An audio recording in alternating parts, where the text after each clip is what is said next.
সুপ্রিয় অষ্টম শ্রেণীর শিক্ষার্থীরা, আজকে আমরা অনুশীলনী বিদ্যাসমিতিতে পৃষ্ঠা নম্বর 27 সৃজনশীল 6-এর সমস্যা সমাধান করব। প্রশ্ন হচ্ছে মুনাফা নির্ণয়ের সূত্র।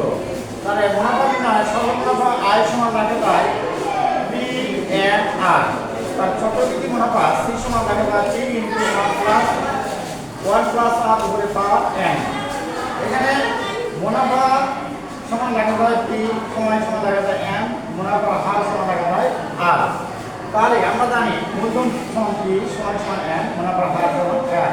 তার চক্রবৃদ্ধি মূলধন P সমান লেখা যায় P × C সমান লেখা যায় P × C সমান লেখা যায় P × 1 + R উপরে পাওয়ার হলো n। তাহলে যেহেতু 1 বছর আনতে বলছে সেই জন্য এখানে n এর মান 1 হবে। তাহলে 1 করলে যা আছে তাই ঠিক। আর এবার 2 বছর পর তাহলে n এর মান 2 হবে।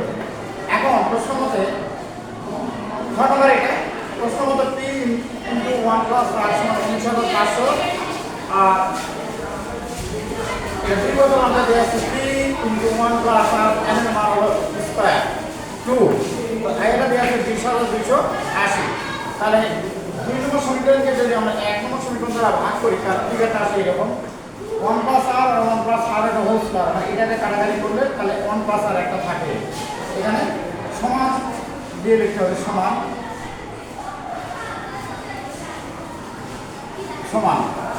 1 + R আর কি কাটা গেল তাহলে কি গুণ এটা কিছু কাটি আমরা, এটা উপরে কাটা হবে 27 আর এটা কাটলে হবে 25। তাহলে 30/25 সমান 19,500। এটা সমীকরণ 1 নম্বর সমীকরণের মান বসানো হয়েছে এখানে। তাহলে এখানে লিখবা 1 নম্বর সমীকরণের মান বসিয়ে দিবা। 1 নম্বর সমীকরণ আমাদের কি ছিল? 1 নম্বর সমীকরণটা ছিল আমাদের এইটা আমাদের 1 নম্বর সমীকরণ হবে এটা 19,500 সমীকরণ 1। তাহলে এটা যদি আমরা মান বসে দিই এখানে লিখব 1 নম্বর সমীকরণে সমীকরণ 1 এর মান বসিয়ে তাই তাহলে এটা মান কাটাকাটি করলাম 26/25, তাহলে 1 + R এর মান পেলাম 26/25। তাহলে 1 নম্বর সমীকরণে মান বসিয়ে দিলাম, বসিয়ে দিলে P × এর মান হলো 26/25 সমান 19,500। এখন কোনখানে আমরা বর্গমূল করে দিলাম, তাহলে P সমান আমরা পাবো হলো P সমান পাবো P সমান 19,500 + 25, এটাতে কাটাকাটি করে এটা আর এটা গুণ করবো, গুণ দিয়ে 26 দিয়ে ভাগ করলে ডাইরেক্ট আমরা মান পাবো এই যে P মানটা পাবো 18,500 18,750 পাবো আমরা। তাহলে P সমান আমরা এখানে পাবো 18,750। তাহলে একইভাবে আমরা গণনা করতে সমান করবো সহজে পাই 1 + R = 26/25 - 1। তাহলে কোনখানে যদি বর্গমূল করি তাহলে 26 - 25 সমান 1। 26/25 বাদ দিলে 26/25 এটা দিয়ে পাই হলো 26 - 25, তাহলে এটা ভাগ করলে হয় 1/25 পাই। 1/25 এখানে মূলধন দিয়ে আছে 18,750 টাকা, সময় n দিয়ে আছে 3 বছর, চক্রবৃদ্ধি মূলধন দিয়ে আছে 3 সমান 3 × 1 + R উপরে পাওয়ার n। তাহলে এর n এর মান সময় হলো 3 বছর, এই জন্য এটা 3। তাহলে p এর মান বসে দিলাম বা c সমান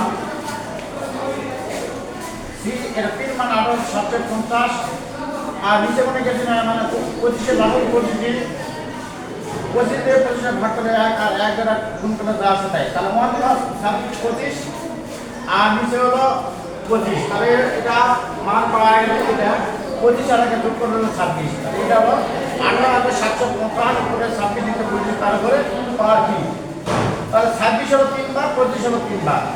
যদি এটা করি অথবা 26 এর ভিতরে 25 দ্বারা ভাগ করি তাহলে 1.04 তারপর পাওয়ার 3। এই মানটা যেটা বাড়াবে 3টা গুণ করবো, 3 বার গুণ করে তার সাথে 18,750 গুণ করবো, গুণ করলে আমরা পাবো এটা। তারপরে চক্রবৃদ্ধি মূলধন বা মুনাফা C - P মানটা বিয়োগ করে দেবো এই টাকাটা থেকে এই 18,750 বিয়োগ করে পাবো 23,341.2। তার সরল মুনাফা আয় সমান টাকাটা PANR 18,750 এর মান এন এর মান 3 আর এর মান 1/25। তাহলে এটাতে কাটাকাটি করলে এই 18,750 গুণ 3 করে যে মানটা পাবো তাকে উপস্থিত ব্যবহার করি তাহলে আমরা পাবো 2,255।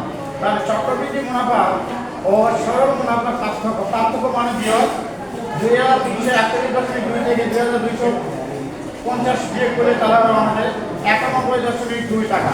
তার উত্তর আমাদের হলো 91.2 টাকা। প্রিয় শিক্ষার্থীরা, যদি আমার ভিডিওটা ভালো লাগে তাহলে অবশ্যই লাইক শেয়ার কমেন্ট করে সবাই ভালো থাকবেন।